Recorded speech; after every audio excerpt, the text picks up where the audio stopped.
నమస్తే BCC news కి స్వాగతం. నేటి ముఖ్యాంశాలు. శ్రీకాళహస్తి మండలంలోని ఊరందరూ గ్రామం వద్ద ఉన్న జగనన్న లేఅవుట్ నందు రెవెన్యూ శాఖ అధికారులు నిర్వహించిన ప్రజా సమస్యల పరిష్కార వేదికలు స్థానిక ఎమ్మెల్యే బొజ్జాల సుధీర్ రెడ్డి ఈ కార్యక్రమంలో పాల్గొన్నారు. గత ప్రభుత్వంలో జగనన్న లేఅవుట్ నందు మోసపోయిన లబ్ధిదారులు తమ సమస్యలను ఎమ్మెల్యే బొజ్జాల సుధీర్ రెడ్డి దృష్టికి తీసుకుని వెళ్లారు. గత ప్రభుత్వంలో స్థానిక ఎమ్మెల్యే బియ్యపు మధుసూదన్ రెడ్డి అక్రమాల అడ్డంగా జగనన్న లేఅవుట్ మిగిలిపోయిందని, లబ్ధిదారులకు ఎక్కడ ఈ లేఅవుట్ నందు న్యాయం జరగలేదని, తమ ప్రభుత్వం అధికారంలోకి వచ్చిన 7 నెలల్లోని నియోజకవర్గంలో జరిగిన అవినీతిపై పూర్తి సమాచారం సేకరించామన్నారు. నేడు ప్రజా సమస్యల పరిష్కార వేదికలు జగనన్న లేఅవుట్ నందు జరిగిన మోసపోయిన లబ్ధిదారుల వారి సమస్యలను తమ దృష్టికి తీసుకొని వచ్చారని, ప్రజల సమస్యలను పరిష్కరించే విధంగా ఈ కార్యాచరణ చేపడుతున్నామన్నారు. కాబట్టి ప్రతి ఒక్కరూ జగనన్న లేఅవుట్లో జరిగిన అవినీతిపై క్షేత్రస్థాయిలో విచారణ కొనసాగించాలని ఆయన రాష్ట్రంలోని ఎన్డీఏ కూటమి మంత్రులకు, ఎమ్మెల్యేలకు పిలుపునిచ్చారు. నిన్న వైకుంఠ దర్శన టికెట్లకై వేచి ఉన్న భక్తులకు జరిగిన ఘటనపై ఆయన ఆవేదన వ్యక్తం చేశారు. మృతి చెందిన కుటుంబాలకు ప్రగాఢ సానుభూతి తెలియజేశారు. ఇలాంటి సంఘటనలు జరగడం బాధాకరమన్నారు. నేడు క్షతగాత్రులను, మృతి చెందిన వారి కుటుంబీకులను పరామర్శించడానికి ముఖ్యమంత్రి చంద్రబాబు నాయుడు స్వయంగా తిరుపతికి వచ్చి ప్రతి ఒక్కరిని పరామర్శిస్తారని తెలియజేశారు. బొజ్జాల సుధీర్ రెడ్డి, శ్రీకాళహస్తి ఎమ్మెల్యే. పాత ఎమ్మెల్యే మధుసూదన్ రెడ్డి వాళ్ళ బినామీ అకౌంట్ ట్రాన్స్ఫర్ చేసుకొని ఆ అకౌంట్లోకి డ్రా చేస్తున్నాడు. ఇది చెప్తామనే ఈరోజు మీటింగ్ పెట్టా. రెండో విషయం ఎందుకు పెట్టానంటే మీటింగ్ ఇది 6,000 చిల్లర ప్లాట్లు, అవునా, మొత్తం కలిపి 6,000 చిల్లర ప్లాట్లు. ఎంత దరిద్రంగా వచ్చినా సరే ఒక 100 మంది రావాలా, 6,000 మంది నుంచి రావాలా? అధికారులు మీరే చెప్పాలా? జనరల్గా ఇట్లా మీటింగ్లు పెడితే 4 రోజుల నుంచి అన్ని పేపర్లు పెట్టి, అందరు మండల పార్టీ ప్రెసిడెంట్ చెప్పి, అన్ని దగ్గర దండోర కొట్టించి, హౌసింగ్ డిపార్ట్మెంట్ చెప్పి, వాళ్ళందరికి ఫోన్లు చేయించి, పార్టీ ఆఫీసు మెసేజ్లు పెట్టించి, ఇన్ని చేస్తే వచ్చింది అంతా 60 మంది కూడా లేరుడా లబ్ధిదారులు చేతట్టను అవసరమా? లబ్ధిదారులు వీళ్ళు. మిగతా ప్లాట్లన్నీ ఏమైనా ఎవరికి ప్లాట్లన్నీ నేను ఇమీడియట్ గా మీకు నేను చెప్తా అంటే ఎవరెవరికి ఇచ్చినాడు, ఎవరెవరి పేరు మీద అలాట్ అయింది, ఏ హౌసింగ్ అతను సంతకం పెట్టున్నాడు, ఎవరికి ఇచ్చున్నారు, ఇవన్నీ కూడా నాకు ఇమీడియట్ గా దర్యాప్తు చేయాలా. ఇప్పుడే నిన్న జరిగిన సంఘటన చాలా బాధాకరం. కొండ మీద జరిగిన సంఘటన, దాంట్లో భాగంగా చంద్రబాబు నాయుడు గారు, ముఖ్యమంత్రి గారు ఇప్పుడు 12 o'clockకి 11:45కి ఎయిర్పోర్ట్లో దిగుతున్నారు. తప్పకుండా నేను ఆయన కార్లు ఎక్కిన తర్వాత ఫస్ట్ మాట్లాడే దిగి గురించి నేను డెఫినెట్ గా నేను చంద్రబాబు నాయుడు గారు తీసుకుపోతా. ఒక జ్యుడిషియరీ ఎంక్వైరీ దీని మీద వేయాలా. ఎందుకంటే ఇప్పుడు అందరూ కలిపి 1.5 సెంటు ఇచ్చారు. 1.5 సెంటు భూమి ఇచ్చిన తర్వాత 1.5 సెంటు గురించి కూడా రాలేదంటే దాని గురించి ఒకసారి మీ దృష్టికి వదిలేస్తాడు. అవగడతాడు ఇంటి లోపల. ఇప్పుడు దేనికన్నా ఇన్సెన్సిబుల్. 1 సెంట్లో మనిషి అనేటువంటి వాడు బతుకుతారండి. 1 సెంటు భూమి ఇస్తే మనిషి అనేటువంటి ఎవరన్నా ఆ ఇంట్లో ఉండగలుగుతాడు. పోనీ జగన్కి ఎన్ని సెంట్లు ఇల్లు ఉందండి? బాత్రూమా? అదే చెప్తే అసహ్యంగా ఉంటది. కానీ ఇప్పుడు అలాంటి మనుషుల గురించి కూడా మాట్లాడుకోవడం వేస్ట్.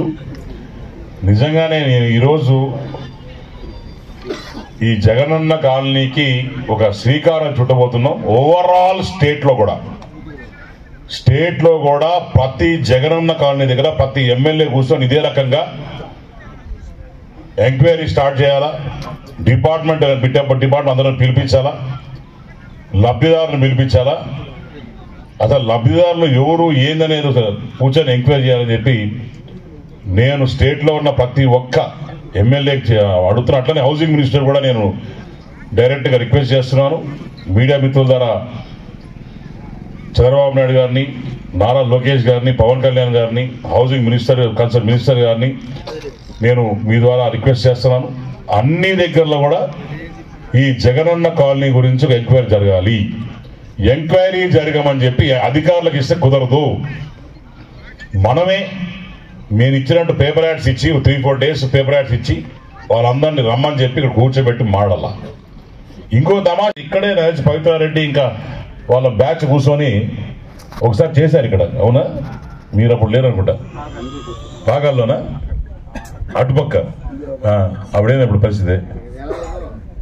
అది ఇయ్యాలనే పట్టాలు ఇస్తాను పిలిచారా లేకుంటే ఉన్న పట్టాల మీద మాట్లాడారా? కొత్త 2 సెంట్ల భూమి ఇవ్వడం ఈ ప్రభుత్వ లక్ష్యం. తప్పకుండా కాళహస్తిలో ఎవరైతే పేదవాళ్ళు ఉన్నారో వాళ్ళందరికీ కూడా ఎక్కడైతే ఈ కాలనీస్ అన్ని కూడా చేసున్నాయో అట్నే ఇంక్లూడింగ్ రాజీవ్ నగర్ ఇవన్నీ దగ్గర కూడా ఒక ప్రాపర్గా ఎంక్వైరీ చేసి దీని మీద నాకు ఒక 10-15 డేస్లో ప్రాపర్గా నాకు డీటెయిల్డ్ ఐ వాంట్ ప్రతి ప్లాట్ గురించి ఎవరికి ఇచ్చినారు, ప్లాట్ నెంబర్, ఓనరు, సెల్ నెంబర్తో పాటు నాకు కావాలి. ఇవన్నీ విత్ ఇంక్లూడింగ్ ఆధార్ నెంబర్స్ అవన్నీ నాకు డీటెయిల్స్ ఇస్తే దాని ప్రకారం నేను ఇచ్చినారు. ఆ ప్లాట్లు లబ్ధిదారు కూడా తెలియదు వాళ్ళకి. ఏం చేస్తారు, పక్కన 48 సెంట్లు ప్లాట్ ఇస్తారు. అప్పుడు అయితే 1.5 into 48 or 1 cent into 48 అంటే 48 cents అవుతుంది, ఆర్ లైక్ 56 or 58 cents అవుతుంది. అప్పుడు ఒక దగ్గర ఒక ప్లాట్ అవుతుంది అనమాట, పెద్ద 1/2 ఎకరానో ఏమవుతుంది, 1/2 ఎకరా అవుతుంది. దాన్ని ఫ్యూచర్లో పెట్టుకొని లేఅవుట్ చేసుకొని అమ్ముకోవడం. ఇది వాళ్ళ ప్లానింగ్. ఇది చెప్పడానికే ఈరోజు ఈ మీటింగ్ పెట్టడం జరిగింది. నాకు జనాలు వచ్చారా, నింపారా, లేకుంటే నేను అనుకున్నా జనాలు వస్తే ఇది ఫ్లాప్, జనాలు రాకపోతే ఇది సక్సెస్ అని నేను డే 1 అనుకున్నా. ఇది కరెక్ట్ అనుకునింది. ఇది 79 లక్షలు పెట్టినారు. ఫార్మేషన్ ఆఫ్ రోడ్స్ కి 2,20,00,000 పెట్టున్నారు. రోడ్ ఉందా? ఏమైంది 2,20,00,000? Who is incharge for card control, who has checked housing? ఎవరితను? మీరే సార్? రోడ్ ఏది ఇది? ఆ రోడ్ ఫార్మేషన్ 2,20,00,000 కావాలిక. What is this? Formation of internal roads 2,80,00,000, water supply 80,00,000, electricity supply 5 crores. ఇప్పుడు మీ ప్రాబ్లం అదే అండి. మీ డిపార్ట్మెంట్ అంటే ఆ డిపార్ట్మెంట్ అంటారు, ఆ డిపార్ట్మెంట్ ఈ డిపార్ట్మెంట్ అంటారు. మొత్తానికి పేమెంట్ ఓడికిచ్చినారు. ఎన్ఆర్ఈజిఎస్ మీకు సంబంధంలే. ఎన్ఆర్ఈజిఎస్ ఎవరు ఉన్నాడా? ఏం పరిస్థితి ఇది? ఇప్పుడు ఆయన చేస్తావు నువ్వు. రేణుగుంటలో మొన్న గెలిచిన తర్వాత రేణుగుంటలో ఓ సభ పెట్టావు. వాళ్ళందరికీ కూడా భోజనాలు పెట్టి అందరికి కూడా అన్నం పెట్టి, రండమ్మా ఏ కష్టాలు చెప్పండి అంటే ఇట్లా టెంట్ వేసా. దగ్గర 3,500 మంది వచ్చినారు. ఏందబ్బా ఇన్ని కష్టాలు ఉన్నాయా, ఏంది వీడు వేసిన పని ఏందబ్బా ఏందని చూసి కనుక్కుంటే దాంట్లో 3,500 మందిలో 3,000 ఇల్లు కావాలని ఇచ్చినారు ఆడవాళ్ళు. పోయిన మసూదన్ రెడ్డి ఏం చెప్పినాడు, అందరికి ప్లాట్ ఇచ్చిన చికెన్ ఇచ్చిన, మటన్ ఇచ్చిన, నాకు బుద్ధి ఇచ్చిన, భోజనం ఇచ్చిన. తీరా చూస్తే రేణుగుంటలో ఒక్క ప్లాట్ ఇచ్చిన పాపాలు పోలే. రాజకీయ నాయకుడు నేను చేశా అని చెప్తే నిజమే కావాలనుకుంటారు అందరూ. అంటే జీడిపప్పు జగనన్న కాలనీ పేరుతోని ఎన్ని లక్షల కోట్లు తినేసినారనే దాని మీద నా కాన్సెప్ట్. ఇది ఎక్కడో దగ్గర స్టార్ట్ కావాలి. ఇది ఎందుకు కాళహస్తి కాకూడదని పెట్టా. ఎంత దారుణమైన పరిస్థితి అంటే చూస్తేనే నవ్వొస్తా ఉంది. ల్యాండ్ ఎక్విజిషన్ కి 251 కోట్లు అంట. ఎన్ని ఎకరాలు సార్ ఇది? 157 acres. ఓకే, మర్చిపోయాను రో. ఇది 251 కోట్లు 40% ఎంత ల్యాండ్ వచ్చింది మసూదన్ రెడ్డికి. కప్పట కొడతారే స్వామి మీ డబ్బులే.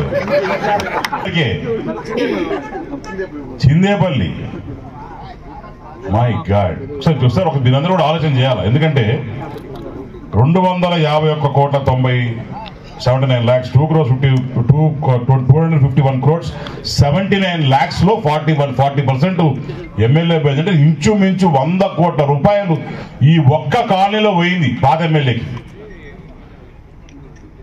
ఇదే కాకుండా 2,80,00,000 రూపాయలు ఇంటర్నల్ రోడ్స్ అట. అసలు రోడ్స్ చేసిన పాపం వల్ల మళ్ళా దాంట్లో ఎన్ఆర్ఈజిఎస్ కింద నీళ్లు నువ్వు పట్టుకుంటే ఎంత సార్? అది 18,000 రూపాయలు ఇస్తారట. ఆ డబ్బులు ఎటు పోయినాయి? అవన్నీ కొట్టు సార్. పోయిన 5 సంవత్సరాల్లో దగ్గర ఒక 100 కోట్ల పైన స్కాము ఈ కాలనీ పైన జరిగింది. ఎలా తీసుకొచ్చి ఇక్కడ డంప్ చేయడం, శాండ్ ఇక్కడి నుంచి లిఫ్ట్ చేసి చెన్నైకి, కర్ణాటక పంపించడం. నెక్స్ట్